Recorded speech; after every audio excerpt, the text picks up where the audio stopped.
Hello and welcome to Leo Say's Pantheon, a fortnightly podcast with me, your host, Leo Say's. Today I'm joined by Joan Pope, a New York-based artist with a background in academic philosophy and religious studies, with a particular interest in comparative philosophy. Joan is the creator of Sex, Death, Rebirth, which she describes as a headless, Gnostic religious movement for the New World, a culmination of dark magic, deep sex work, and a hypnotic barrage of imagery, word, and sound. She's also a musician under the title Whip Angels. Joan, welcome to the show. Hi. Hello. Well, I guess you're an artist, and we don't really know much about each other, but we bumped into each other on Twitter. I really liked your artwork, and I guess I just wanted to have a conversation about that, really. But I was quite interested because you have a background in philosophy, don't you? Yes, I do. I have a degree in philosophy and religious studies. Okay. Could you just go into a bit of detail maybe about sort of that development for you? So were you doing artwork at the time, or? No, actually, I started doing art later on in life, more like my mid-20s. Okay. I always thought of myself as more academic. Originally, when I went to college, I was studying history. Yeah. But where I was going to school, their program for history was just not what I really wanted. So I took a religious studies course just by chance because I couldn't get into some of the history classes I wanted. So the first religious studies course I took was early medieval Christian thought. Okay. And the first day, we're learning about Gnosticism and all these early Christian cults, and I was like, wow, I never even really knew that this existed. That's quite interesting that they'd even touch on that so early on, particularly in the course. Yeah, I mean, the professor just jumped right into that. Right. And it completely just opened up my world to something completely different. So that day, I changed my major to religious studies, but I also, the same day, switched into philosophy as well, just because I thought that would round out my academic experience. Yeah.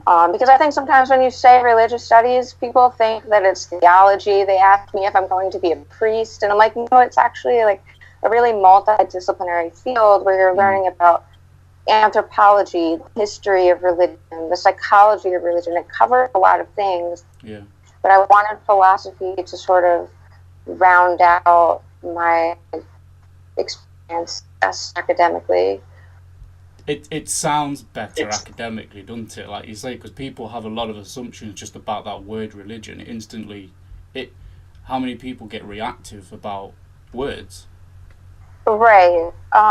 So I think kind of having both balanced me out, where philosophy helps my critical thinking and my ability to analyze information within that discipline and, using the philosophical methods, whereas learning about religious studies and comparative religion, which is what became my interest, kind of helps fill out your worldview and learn about different cultures, different people, and I kind of put it all together and made my art. That's sort of the substance behind the art. I mean, I'm a little bit ignorant to sort of comparative philosophy. Is that similar to the idea of a perennial philosophy where you're kind of drawing upon themes from different myths and cultures? It would be akin to that. Yeah. So things sometimes people will say really obvious example would be the Greek myth of Pandora opening the box. So it's a woman is tempted to open,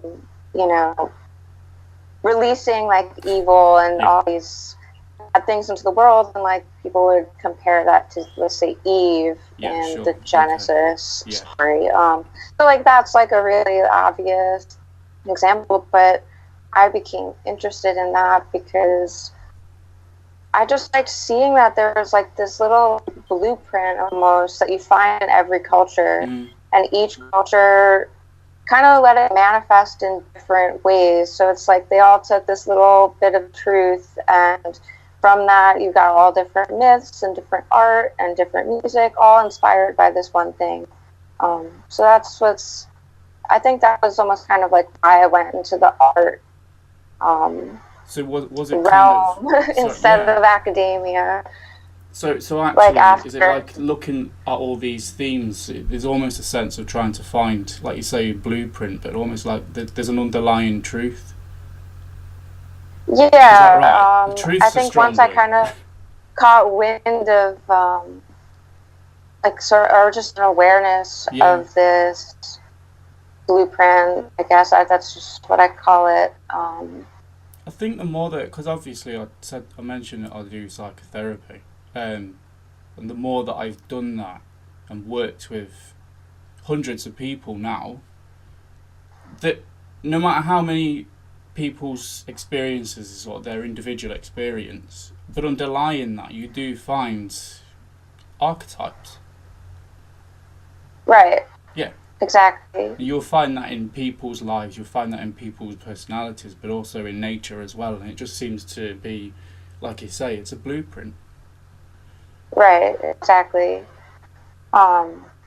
So I guess after I graduated, I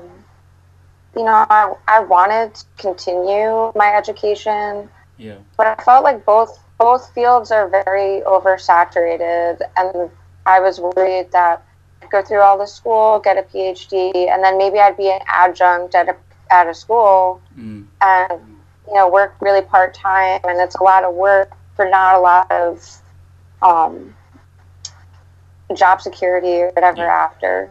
So I just I've done a lot of, I guess, like random thing professionally since, but really just focused on making it my own and communicating through art instead of like publishing a book that no one's going to read. It's like I'm going to use art and music and video and put my message out that way. And then when I kind of age out of some of the things that I'm doing, kind of write my book then. So is that still because in the I pipe? think. Sorry, go ahead. Would you? Sorry, I'm butting in. Would you like to write a book eventually then?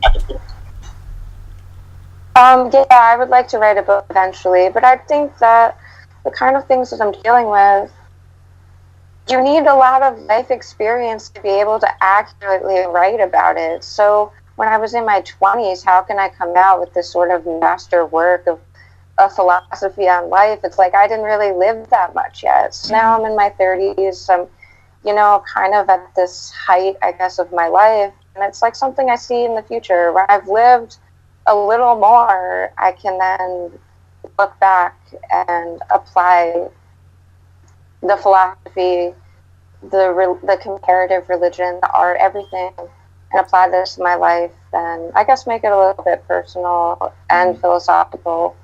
I just have a hard time taking someone's, when you just don't have a lot of experience in life, how can you take them that seriously to say like, oh, I have these profound thoughts?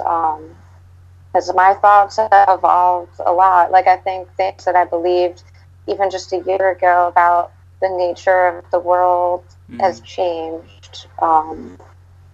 So I guess I'm just waiting to grow up, or I don't know, not waiting, but just experiencing as I go. Yeah, so you're letting it almost just grow and develop in whatever direction it takes. Right. You'll build on it from there. And, I think right now it's like I use my body a lot in my art. So I'm not going to be able to do that all the time. I'll just age out of that eventually. So it's like when that happens, I think I'll be able to look back and then sit down and write. And I do write. Like, I've been writing all along. I just have like stacks of journals that eventually need to be processed and whatever. So I'm writing as I go, but it's not something that would be published for some time. Okay. Yeah, work in progress. Right. I'm curious though, you say you use your body in your art a lot, but why do you imagine that you wouldn't be doing that for too long? Is that just something that you think you'll grow out of, or is it more personal than that? I just feel like as I get older and I age, that I might not feel as comfortable using my body as the forefront of my art. I mean, I'll see how it is, how I turn out. Hopefully good, but okay. I guess it's sad. I mean, aging is a little scary, but like, you know what, it's gonna happen, so I'm just gonna enjoy my appearance now, and it's inevitable. Yeah. It's human, right. Isn't it? And it's scary right. as fuck. You know, I mean, I try to take good care of myself, but, you know, whatever. This is not going to last. It's transient, and that's almost the most beautiful part, is that my image will not last. So I kind of want to go back a little bit, because you mentioned Gnosticism, and that was really kind of the seminal point for you becoming more interested in things other than academia, the academic approach. Right. What was it about Gnosticism that really grabbed your attention, do you think? Well, my family was Catholic. I had grown up in that atmosphere, and then when I realized that there was sort of this alternative theory of Christianity, I was like, okay, that's something that kind of shifted me. Yeah. And I guess it was sort of that, like there was just more to it. And depending on like who was in control of whatever information, that's like what became the dominant thought. So did it open your eyes to how like the power of the political forces at the time? Right, and it's like all of Gnostic thought was squashed, pretty literally. And I just never knew about it before that day, really. I never questioned, was there other groups competing to be the dominant thought? And I think this idea of having a more personal relationship with the divine, like that was kind of what really hit me. And then I think when I turned to kind of bringing sexuality into religion, which is like a major theme of my art, that's what it was. It was like this idea that you can have a personal relationship with the divine. You don't need the dogma and, you know, the institutionalized religion, but it's something more personal. I guess I sort of looked at sexuality as like a lower form of that, or like a physical form of that, where you have a deeper, intimate relationship with another person, and that mirrors your relationship with something bigger than yourself. So actually it's almost like sex in art as a metaphor for a spiritual connection. Right. And that's been, I think, the major... that's how I want people, I guess, to take away from my art. Is that sex is almost like the language to communicate something about the, like, unspeakable or inexpressible. Yeah. Because when you look at certain... like the language that mystics will use to describe their experiences, like someone I use a lot in my work is Saint Teresa of Avila, and the way she talks about her mystical experience, it sounds kind of sexual. It sounds like the way that we would describe a really intimate encounter with someone, like a person that we're having, you know, that experience with. So that, I think, kind of pushed me in the direction of like sex and religion too. It's like the language we use to describe a sexual experience kind of mirrors the way that we would describe a mystical experience. So yeah, I guess I would say that sex is a metaphor or a language to talk about the sacred or, you know, a spiritual relationship. Yeah, and I think that, like you were saying earlier, like that idea of like a blueprint, and almost to be connected to something spiritual it's more like it's not just one deity, it's a multitude of different deities, and the idea that sex isn't just one singular type of act. It is a language. It's got the potential to be a language, at least. Right, absolutely. So that's just like that's where I took it, and that's kind of where sex, death, rebirth came out of. After I graduated and wasn't continuing my formal education, I just was like, okay, I'm going to try to learn as much as I can on my own. And to do that, I got, I guess, taken away by art. And I started this blog where I was finding art that communicated that message. That sex could be sacred or spiritual, that sex was connected to our mortality, and finding art from all different cultures, all different times, and putting it together in this big, massive collage. And when you really look at it, you're like, okay, I get the message, without really having to explicitly state it. Because I do sort of say again, like I don't know that language really can explain these things. So I use the universal language of symbols to get a message out there. Yeah, so symbols are a more powerful language in some ways, and I think that the conscious mind tends to work with more literal language, but the subconscious very much uses symbols. Right. I mean, I do think that language and having a structured discourse is really important and necessary. But then there's the unknown, and you can't explain it in words.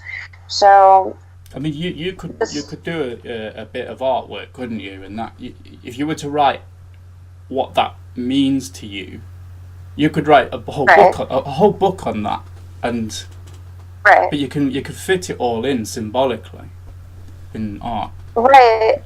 And I think too, it's like, I'd be writing in English, and someone who's not, if that's not their first language, and they're translating it into, let's say, German, something might get lost, because that happens when we translate from language to language. Yeah. And I guess with symbols, it's like, I guess different cultures might interpret a symbol differently, but I do think that it is just more universal, using art. And I do want people to have their own interpretation. I'm not trying to say that I have, I'm not making a truth claim about something, but I'm just trying to get the viewer to look at it and kind of figure it out for themselves. I think that's all that you can do. To experience it, and right, like they can they can experience it themselves, inspired to find out more about what they see for themselves. And I'm just kind of lighting, I'm giving them the spark of inspiration. Yeah. I wanted to ask you about, because you describe on your website that Sex, Death, Rebirth is a Gnostic sex cult. Right. I'm wondering on the topic of that, the idea of you're not trying to preach anything to anybody. You want to encourage people to experience it and take what they want from your artwork. Right. In your mind, how does that kind of merge with the idea of a cult, where I mean, I could be being ignorant here, but typically a cult, right? You know, it's got a leader in it and it's got its followers. So could you just talk about sort of your thoughts on that a little bit? I should probably call it like an anti-cult, because that's probably more accurate. I did pick that up, to be honest. So it's like it is more of an anti-cult, where I have sort of loose body of work that, you know, you don't have to. No, I don't have members of my cult. It's like whoever views it and it resonates with, you know, that means you're in it. You've been sucked in, and you know you're in this world of sex after birth. But it's like it's Gnostic in the sense it's like you have to kind of take it on your own and use what I'm giving you to examine yourself and contemplate those things in relation to your own experience. And I'm just giving you the fragments that might be helpful, either through art pieces, or maybe some quotes that I included, or links to, you know, prominent works that maybe have inspired me and maybe they inspire other people. But I do think that when you have these sort of profound ideas, what happens is they sort of become solidified. Someone, you know, writes something down. There's a book now. That person eventually, like the leader of a cult, will eventually die. Maybe it continues on without them, and then the ideas get warped. Yeah. So I don't want that to happen. I just want people to sort of take what it is and loosely interpret it for themselves. And the key is just that, you know, that old saying, like, know thyself. Like, that's what you need to take away. And I'm just trying to give a little bit of a framework, and get some ideas about sex and the sacred and how that relates to the meaning of life. At least for me, it's been beneficial in a spiritual way, in an emotional way, being able to analyze myself through that lens. It sounds like you're trying to encourage, or your own process is about sort of breaking down imposed barriers so you can experience life, sex, art, whatever it is, more broadly, as broad as possible, to have a greater connection with what's possible. But you're also encouraging other people to do that as well. Right, because you can't follow another person. It's absurd. Like, so if someone's like, hey, you know what, I found, you know, some sense of the sacred or whatever, it's like, I can't tell you the exact steps that got me there. And if you try to follow you them, could, but exactly you'd be a the same. rip-off merchant. Well, wait, what? You could, but you'd be a rip-off merchant. Yeah, I mean, it's like, it's just, the experience for you wouldn't be as good. Yeah. It would not, it Absolutely. just wouldn't be interesting even. Like, you have to just experience it for yourself. I'm just trying to show that it's possible to make your own path. Yes. You don't have to follow anyone else's path, just follow your own. So this is sort of documenting my path without really saying too explicitly, okay, so I did A, B, C, D, and this is how I got to some, you know, whatever ideas about the universe. It's like, I'm not going to tell you like any kind of final truth. You got to figure it out for yourself. But some of the things that I've encountered on my journey might be helpful to you. So here they are. And, you know, so it's just, you try to make your own cults, try to, you know, make your own beliefs.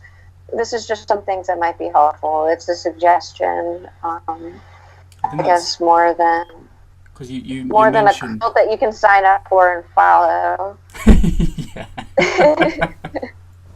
Well, you mentioned that you've got an interest in magic as well, and I always like the idea of sort of DIY chaos magic as opposed to historical ritual magic, because it does encourage people to kind of just build your own system, build your own pantheon, whatever it is. Just do it yourself. Figure out what works. Throw out what doesn't. But some of the symbols are useful, but some are just they won't work for you. That's fine. Well, exactly. I mean, I look at magic, like other people who have written on it, and it's like almost more of a historical interest. I'm not trying to recreate what someone else already did. It's just, I'm not them. And I think it's weird people try to recreate what someone else already did. I do think that there is a place for tradition and, you know, reusing certain symbols and, you know, and whatnot. But you gotta really just figure it out for yourself. It's you know, balance, you can document it, you know, just as what you think is accurate, but it's not, because someone 100 years from now is going to interpret it differently. So it's almost a little dangerous to try to make it too structured. That's why I leave it as universal as possible for, you know, what I'm putting out there. Do you think that's why collage appeals to you so much? Because you can take symbols, pictures, whatever it is, and you can rearrange it how it works for you, but you're not really changing the original image, you're just changing the layout in a way that... Does that make sense? Yeah, well, I think I use collage because it's almost showing like juxtapositions from different times or different schools of thought, different cultures, and it's saying these things are actually compatible, and I'm just putting them next to each other for you so that you can make the connection that I've made. But I'm not explicitly saying to you, this is the connection. You can just see for yourself without me having to say it explicitly. I'm just aware of time because I've got a client coming soonish, but we've got a bit. But I did want to just touch quickly on, because you're a musician as well, aren't you? Yes. So that's almost the same way in terms of like sound. I kind of draw on a lot of really completely different influences to develop the sound. I feel like I'm not actually a great musician. I just know how to like pick little pieces apart and throw them together to make them sound good. But the whole idea of the project really was kind of just an extension. Some of my songs, you know, like I have one of the first songs I ever recorded was just the words from Thunder Perfect Mind, the Gnostic text, set to music, because I wanted to bring that text to people that maybe never heard of it before, or never came across it. So then they're kind of like, oh, what is that? There's this text that has a feminine voice. It's really interesting. Let's learn more about it. So planting the seeds by, you know, bringing some attention to things like that. And then my other stuff, it's poetry that I've written, and I set that to music. And it's just, you know, the same ideas with the art. And I use poetry to express those bigger ideas because it's a looser form of language. Yeah. So essentially the music is... would you say you're not coming at it from the angle of being a musician per se, but it's just a sound extension of your art? I think it's more of a sound extension of my art. I just kind of, I guess, got a little bit lucky that I had some natural musical ability. I never touched an instrument until I was maybe like 25, 26. And I just went for it, I guess. My now husband, when we first got together, he's like, you can do this, you can make music. And he just gave me a bunch of stuff. It's like, here's a keyboard, here's a guitar, here's a microphone, like, just experiment with it. And it turned out, you know, not so bad. I don't really care much. Like, a lot of people sort of complain about sometimes the recording quality, and I'm like, it's not about quality. I'm like, it's just the idea behind it. I think And that's I guess what I a like certain about feeling. I like Sorry, go about a lot of ahead. your artwork is the fact that it is quite lo-fi though. I think that it's got that, even a lot of collage art, and you post a lot about sort of Dadaists and surrealism, but they were lo-fi. They weren't trying to Right. impress with glossy, you know. Oh, I just hate really glossy, polished art. Yeah. I really hate like glossy photography, like super over edited Mm-hmm. works. I mean, sometimes it works, but it's just not my style. And the same thing with music. When I was growing up, the first like format of music that I had was cassette. But I'm like, it's just drawing back to that. I Yeah. was like, it sounded fine to me. Like, it's fine. Yeah. It doesn't, it doesn't need to be this like I'm not Michael Jackson. I don't need that level of production to get No. my ideas out. So No, not at all. I'm not a pop star, so I'm just like recording stuff literally in my bedroom, and it just is what it is. Um, I record using my first take. It's almost like a ritual when I do it. So it's just like that's it. Whatever it was in that moment, that's what I'm using. Unless it's like royally fucked up, I'm using that first take and just as raw as it can be. So I'm just not really, I don't care much about production and whatever. It's just about the idea and the feeling and getting the ideas out there. I think the music is just part of the collage. And Do you think, I'm making a bit of an assumption here, but you said your parents were Catholic, and I'm assuming you were sort of raised Catholic. But from what I understand about Catholic upbringing, there's a lot of limitations with that. Is a lot of your artwork about breaking those limitations down a little bit as a response to childhood, perhaps? well, okay, so with Catholicism, as a teenager, well, actually, as a child, I was really fascinated by it because Catholic churches, are usually very big and ornate. So it's like you go to church and it does feel like you're in a sacred space. Yeah. So it's sort of fascinating for a child to be in a place like that. But then as I got older and was a teenager, I really hated it. I felt that as a woman, maybe I didn't have as much. Like I questioned my place in the church because it was like, hey, maybe I am interested in this, but I cannot really progress into like a position of power or whatever. Not that I want that now. Like I kind of see the error of that, anyways. But I questioned it. Came really against it. I was actually supposed to be. I was never confirmed. And I walked out of my confirmation because I was like, this is a sacrament. This is holy to you, and I don't really believe in it. So why would I go forward with this? My parents were upset. My grandparents were upset.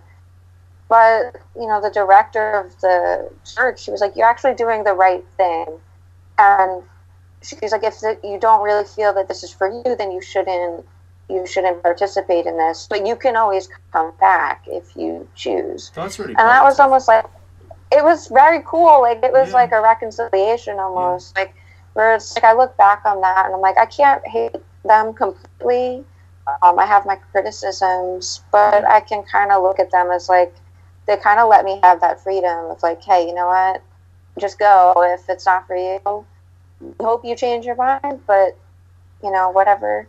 Yeah. And I do.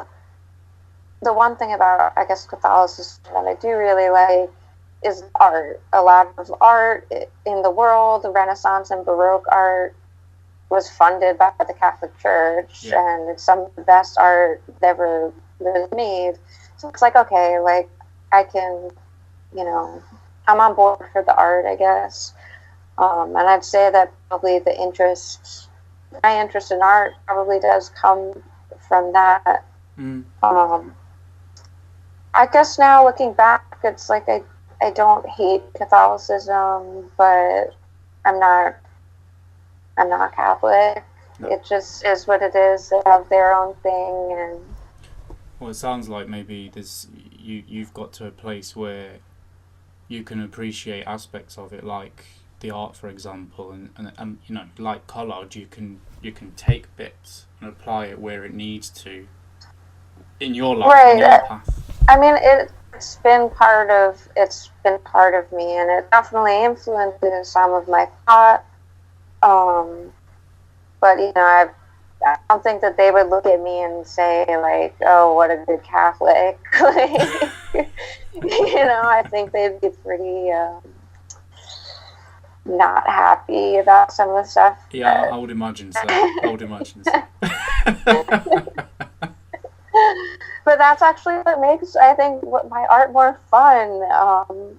I kind of like that it's sort of this strict religion, and people kind of, you know, the people who have left the Catholic Church are like, oh, like Catholic guilt, like sort of stays with you forever. Like, I almost like that. It like fuels me in some ways. It's like always trying to break free from it. Like, I like having the restrictions there. I like having something to break away from. It's like that, yeah, like you say, it fuels, it motivates that sense of needing to break free, and actually through that process you've really broadened your life out anyway. Right. Yeah. Well, is it okay to bring the conversation to an end there? It's been really nice chatting to you. It's been very interesting. Yeah, and I think you've been very, obviously, you know, I was nervous at first, but it's gone very well. Yes, same. Okay, well, take care and I'll be in touch soon. Okay, thank you. Bye. Bye.